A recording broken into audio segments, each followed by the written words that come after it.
What's up, everybody? It's been over a week since I made a video, but UNH just reported earnings yesterday, so of course we have to talk about it. Largest health insurance company in the US. If you follow the channel, you know this is a position of mine. I own several insurance companies. UNH is actually the smallest position of the 4 insurance companies that I own, but I'm fairly bullish on the sector as a whole. As you know, I was buying fairly heavily back in Q3 of last year. Right after UNH, Elevance, Centene, all these companies reported their Q2 earnings in 2025. Pretty much all of them were down significantly, and I thought the entire sector was cheap. So today we're going to talk about UNH's results. We're going to look at the risk reward in the stock right now. And as always, nothing here is advice to buy or sell UNH or any of these companies. I just give you my opinion and I'll tell you what I'm doing with my money. If you get value out of the video, subscribe to the channel. If you want to grab my Google Sheets template here or join my Discord, then consider following me on Patreon. Link to that will be down below. Now, let's get into it. If this is the first video you're seeing on UNH or you just want a quick refresher, over the past year, pretty much all of the major insurance companies have been under a ton of pressure because medical costs have been extremely high. They've been running well above the trend, well above the increase in rates that these companies have been pushing through to consumers. And that means that their margins have come down a lot. For UNH has the best margins of the group, 7 to close to 9% operating margins over the past 15 or so years. And then last year, that was down to 4%. So huge change. End of last year, they were saying, we're going to focus on margin recovery. We're okay if membership declines. We're going to pull back membership, especially in Medicare Advantage. The membership there is going to go down. If we can't make money on plans, we're not going to grow just for the sake of growth. We want to recover that profitability. And now we finally get to see a bit in numbers of what that looks like. UNH is a huge diversified company, as opposed to some of these smaller insurance players where they're maybe just focusing on one segment. For example, Oscar really just focuses on the marketplace, the ACA marketplace. But UNH, in their health insurance division, you have Medicare Advantage, you have Medicaid, you have employer-sponsored plans, you have all sorts of stuff going on in there. And then also on top of that, you have Optum. Optum is their health services side of the business. So that's separate from insurance. That's actually providing the care. And then also under Optum, you have Optum Rx, which is their pharmacy benefits manager. That's, kind of like a middleman between the manufacturers of drugs and the pharmacies that are actually selling them. And then you also have Optum Rx, which is providing analytics. So it's just a very complicated company. The first quarter is usually a higher earning quarter for not just UNH, but most of the major health insurance companies, because the way that health insurance pricing works is that typically you get to reset your rates, you get to reset the premiums on your plans once a year. For a lot of plans, that's on January 1st. If you live in the United States and you have health insurance, you probably know this. Your rate changes often at the beginning of the year, and then typically you're paying that rate every month for the entire year. So the rate that you pay in January is usually going to be the same rate that you pay in December. It's going to be different from plan to plan. And there is some variability by segment, but that's often going to be the case. So the premiums jump up from December to January, then they're flat, but the costs that UNH has to pay out, the inflation that they have to deal with on medical pricing, that's typically creeping up as the year goes on. It's lower in January, it's higher in December. So the end result is that in insurance, the first quarter is probably going to have better earnings than that fourth quarter. You're taking in a similar amount of money, but your expenses are simply going to be higher in the fourth quarter. And to give you a rough ballpark for a way to think about this, UNH and Elevance both say that roughly 2/3 of their earnings are expected to come in the first half of the year. Now let's go through the numbers and see how this compared to what we were expecting. Revenue, top line, coming in at over $111 billion. That's growing 2% year over year, which might sound like that's not great growth, but keep in mind, this is in the face of decreasing membership. They declined membership in Medicare Advantage. This top line number is coming in about $2 to $3 billion higher than many people were expecting. Earnings of $6.90 per share, adjusted earnings of $7.23. For their adjustment here, they're adding back in their amortization of some of their acquisitions. That's a fairly typical adjustment. And as far as what was expected here, I think about 660, 670 maybe is what people were expecting for adjusted earnings. So this is a significant beat. And the thing that's really driving the beat is this right here. UNH's medical cost ratio was 83.9% for the first quarter of 2026. And that is actually down from the first quarter of 2025, down 90 basis points from a year ago. The medical cost ratio is measuring, what percent of the premiums, what percent of the rates that are actually coming in are going out to pay for healthcare. This number, 84%, quite a bit better than I was expecting, quite a bit better than I think most people were expecting. Definitely a sign that the runaway increase in medical costs might be moderating a little bit. It's a good sign that margins in this space are going to normalize, are going to stabilize. It's a step in that kind of turnaround improvement direction. And just a quick back up and give you the overall thesis on health insurance. Back when everything was crashing last year, earnings were getting obliterated, inflation in medical costs was incredibly high. My thesis was essentially these companies are simply going to reprice their rates. And yes, that might take several rate cycles, which means several years. So the recovery is not necessarily going to be immediate. But in my opinion, it was going to be inevitable. Now, there are certain segments that might come under pressure and might just look different going forward. For example, Medicare Advantage. UNH in the past had been billing very aggressively for Medicare. Now, the rules around how insurance companies and doctors can code patients, meaning basically say, this patient has this illness or this disease and to this severity. The way that those codings have changed is probably not going to allow UNH to bill as aggressively going forward, so that might lower the margins on Medicare. However, in general, their rates are going to increase and they're going to recover their margins to a decent extent. 4 or 5% operating margins, that's not a new normal for UNH. In my opinion,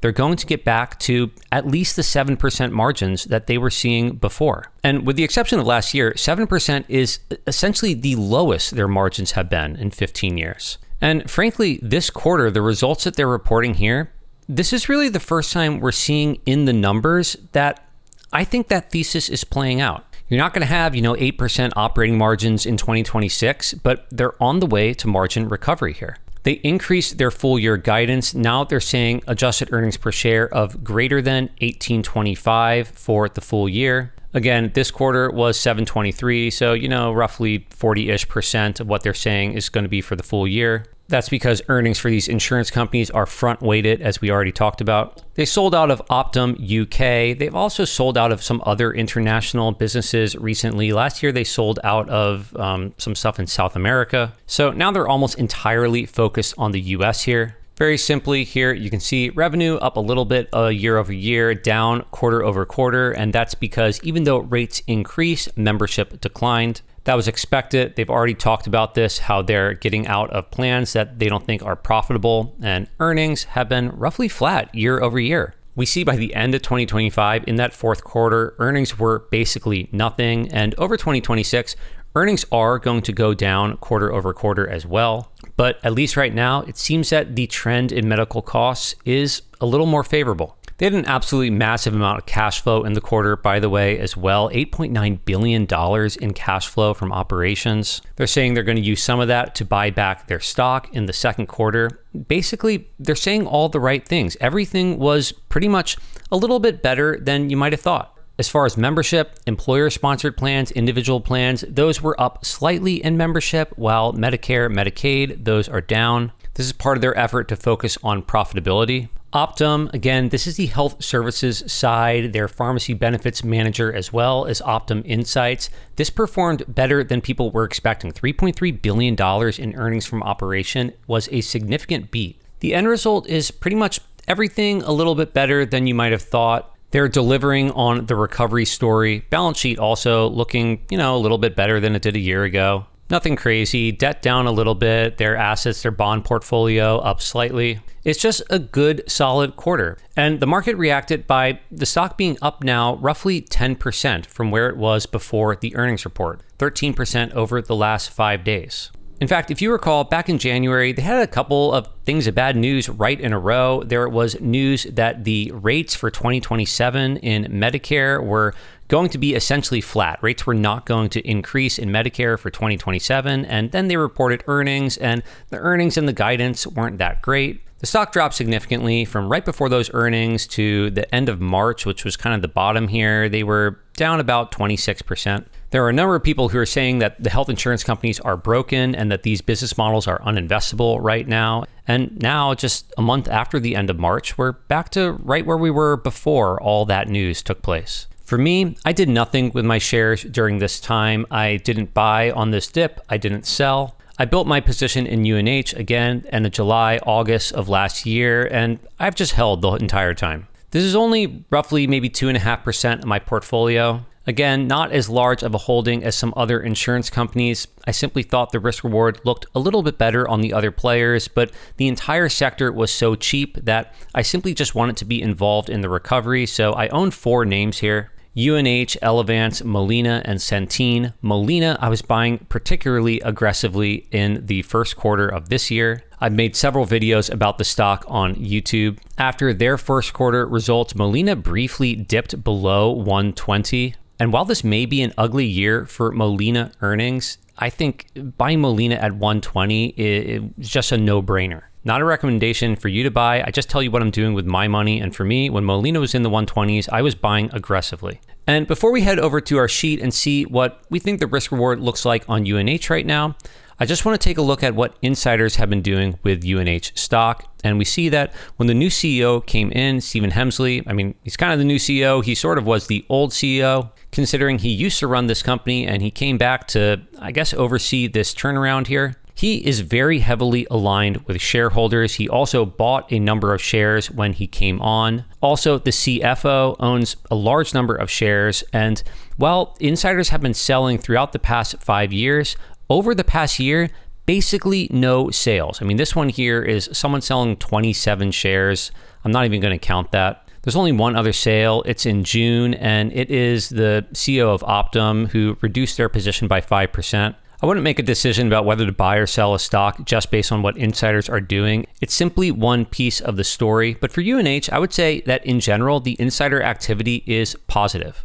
Large ownership from the upper management, large buys when they came in, and basically no sells over the last year. Now, going over to our sheet, seeing what we could expect for a return on our investment in UNH stock, the numbers I have in here, the assumptions I've made about the future, I have not updated these from the last time we looked at UNH. And we see that in 2026, I was looking at a 2% decline in revenue and then growing 8% year over year after that. I was looking for margins to gradually improve back to 7% operating margin. The free cash flow margin, adjusted free cash flow margin, this is basically my measure of the cash that is returned to shareholders.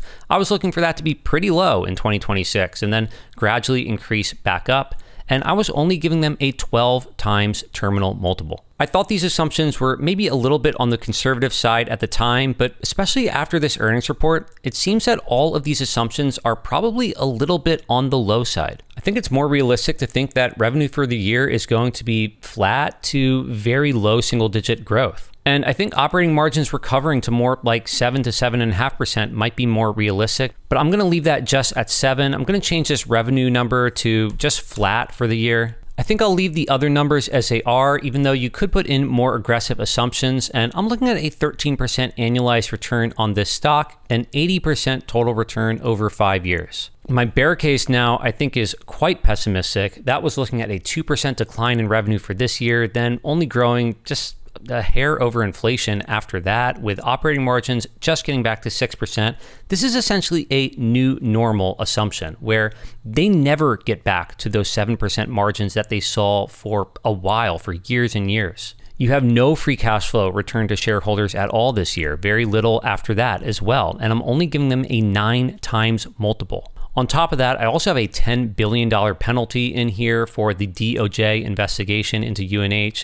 And by the way, there was a $5 billion adjustment that I had in my base case for that. And if these bear case assumptions come true, you are losing 2% every year for 5 years on this stock. You're roughly down 10% after 5 years. Obviously wouldn't be great, but this really isn't a disaster case for very pessimistic assumptions. My bull scenario assumes flat growth this year on the top line, and then after that, they grow pretty much where they have been growing historically, 10% on the top line. Their operating margins make a full recovery back to 8%, and they trade for a 16 times multiple, which, if these assumptions come true, I think that's plenty fair. And in this scenario, you're looking at a 25% annualized return. That's a triple on your money over 5 years. So overall, what's my opinion on UNH at these prices? I think it's decent. I think the risk reward is good. With that said, I actually think the risk reward is potentially better in some other names right now. As far as what I'm going to do with my position here, I'm still considering. I've done nothing right now. I haven't sold a single share, but I'm up a little over 30% from where I entered, from where I was making videos about UNH last year. Elevance just reported earnings today. This is another company I own. It was a solid earnings report as well. We'll try to take a look at it on the channel. Right now, the stock is basically flat on this earnings report, so perhaps the market is saying that it's in line with expectations. I think Elevance also showing signs of recovery, and frankly, I think the upside here might be greater than in UNH. So I am considering whether I want to move my capital in UNH to Elevance or somewhere else. Right now, again, I'm doing nothing. I think the risk reward is decent. I think the price is reasonable. And I continue to believe that the major health insurance companies are more than investable at current prices, which perhaps before this UNH report might have been considered a contrarian opinion. In any case, if you own UNH, what do you think of the report? What are you doing with your position? If you got value out of the video, subscribe to the channel. If you want to grab my Google Sheets template here or join my Discord, again, consider following me on Patreon. Link to that will be down below. And I hope to see you all in another video.